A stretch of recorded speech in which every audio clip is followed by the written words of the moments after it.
যে তৃণমূল কংগ্রেস যদি 1.5 ঘন্টার নোটিশে করতে পারে পিংলাতে, আর 1 সপ্তাহ কি 24 ঘন্টার নোটিশে যদি আজকে এখানে আমরা আন্দোলনটা শুরু করি, যে এই রাস্তাঘাটের অবরোধটা হয়ে যাবে, এটা বিজেপির পিংলাতে বোঝা দরকার। এই জন্য আমি এই কথাটা বললাম।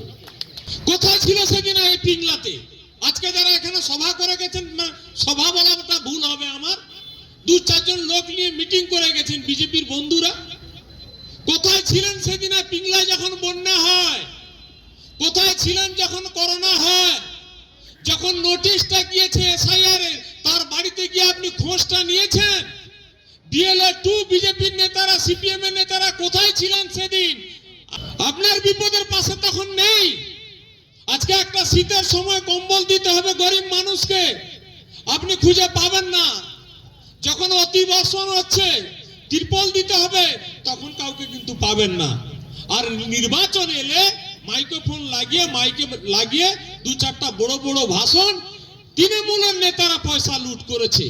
লজ্জা লাগা দরকার। বর্তমান পেপারটা দেখুন না, আমরা দেখেছি তো টিভির সামনে শুভেন্দু বড় বড় কথা বলছেন, কিভাবে হাত পা পাকিয়েছিলেন। কোথায়? সেখানে সিবিআই ইডি তো যায়নি। বিজেপির নেতারা এখন স্টুডিওতে বসে বলছেন মমতা ব্যানার্জিকে গ্রেফতার করা দরকার। আরে দম থাকে হাত লাগিয়ে দেখ না।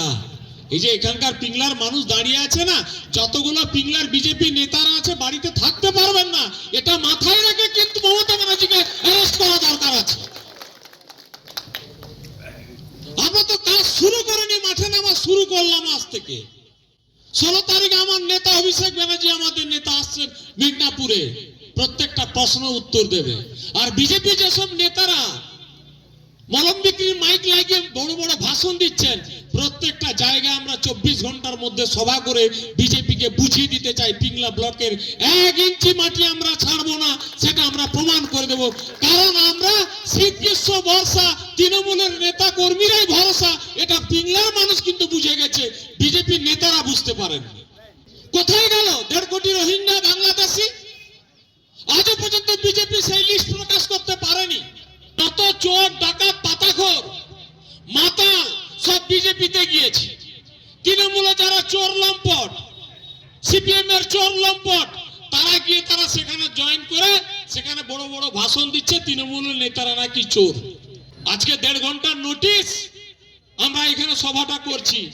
আমি পিংলার নেতাদের অনেক ভাষণ দিয়েছি, অনেক ফেসবুকে কমেন্ট শুনছি, আমি দেখছি।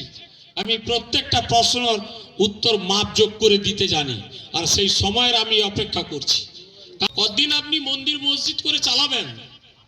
মানুষ খাচ্ছে না।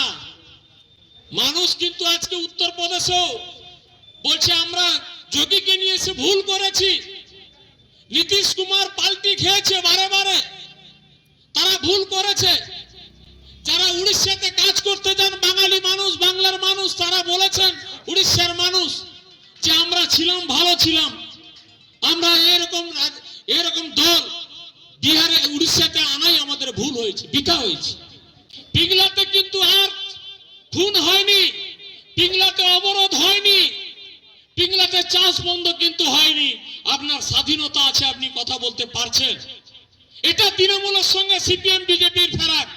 যেগুলো লাল বিজেপি হয়েছে তারাই চোখ দেখানোর চেষ্টা করছে, আর বিজেপির নেতারা তারা কোটি কোটি টাকার উপরে শুয়ে আছে, কোটি কোটি টাকা লুট করছে।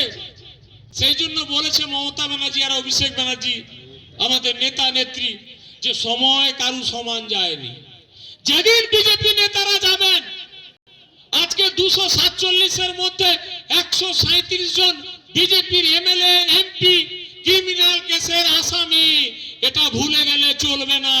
আগামী দিনে একদম হিসাব বুঝিয়ে নেবে বিরোধী রাজনৈতিক দলগুলো, তখন কিন্তু আপনারা কেউ ছাড় পাবেন না। আর আপনারা বড় বড় কথা বলছেন।